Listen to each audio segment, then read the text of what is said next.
Good morning and hello, I'm Professor Code and this is the Forex Supermodel Racing Review and Forex Briefing for Tuesday the 24th.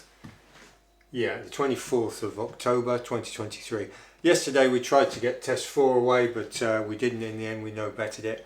So we need to run test 4 again, so if you can drop the comments in the box as usual, we'll rerun it and give you the information should it arise later in the day. Excuse me. Basically, we're hitting a sort of bad weather patch where the going is like heavy in a lot of these meetings, and so it's touch and go whether we're going to get anything away. But we'll see. We'll let you know if we're doing anything. Yesterday, Forex trading. We'll talk about that at the end. And today we've got another book that's of interest. If it's called Betting for a Living by Nick Morden. So there we are, Betting for a Living by Nick Morden. Now Nick Morden is one of the sort of leading lights as a racing journalist, analyst.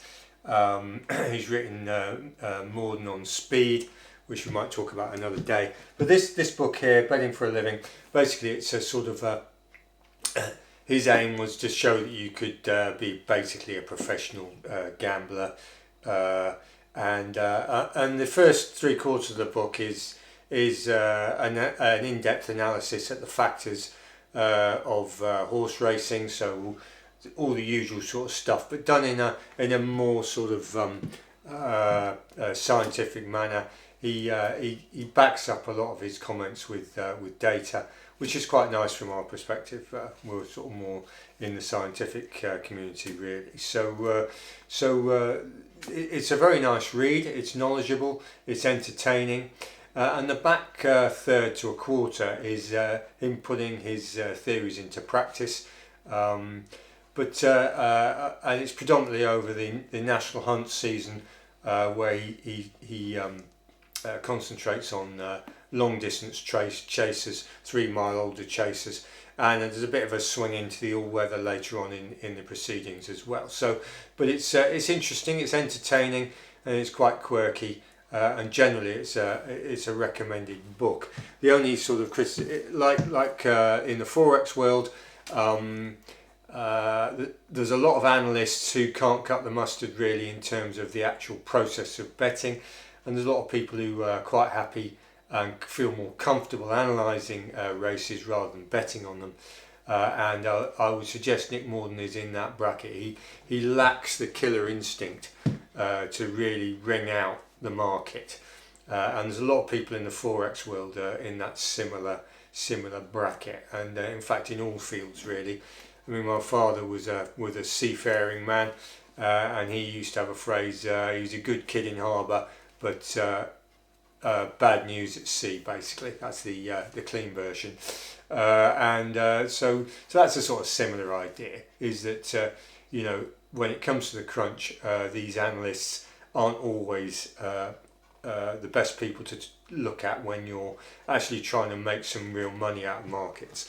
But nevertheless, I would highly recommend this book if you can get yourself a copy. It's a dear book, so try and get a second-hand one probably. You might even be lucky and pick it up at a charity shop or car boot. But anyway, that's where we are. So now yesterday we made some decent money on long GBP USD. The basis of that, if you want to buy the pound dollar cable, then you need the dollar to be softening, ideally. So what you're looking for is a false floor in the dollar, so that the dollar actually comes back and comes off.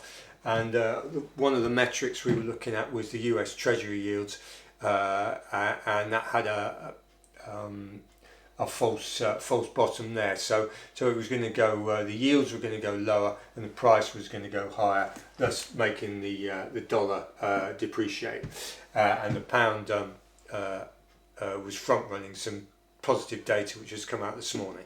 So that's where we are. If you want to look at that on your charts, 10-minute charts, not a bad way to start having a look at that on the day trading front. So drop us a comment on further information for test 4 if you would, and if you get the chance, Betting for a Living by Nick Morden well worth a read. So anyway, thanks for watching. Goodbye.